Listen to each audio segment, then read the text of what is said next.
Šīs skulptūras nosaukums ir Valdnieki, un šajā skulptūrā ir attēlots tāds svarīgs mirklis, kad notiek miera izlīgums starp cilvēkiem un zvēriem.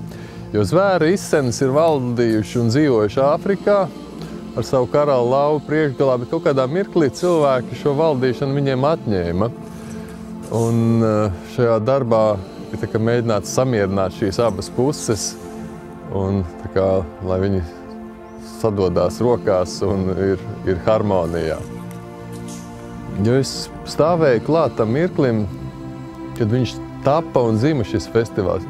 Un tas laiks ir pagājis tik zibenīgi, un jau ir 10 gadi jubileja šim te bērnam, un droši vien arī nebūs nemaz ilgi jāgaida, kad jau būs pilngadība.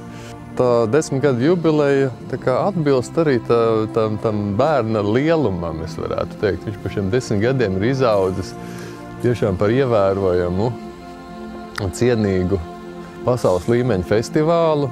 Formāts un šis Jelgavas radošais un brīvības gars, kas valda šajā festivālā, noteikti palīdz tapt ļoti augsta līmeņa mākslas darbiem. Tā kā visi laipni lūgti uz Āfriku Jelgavā.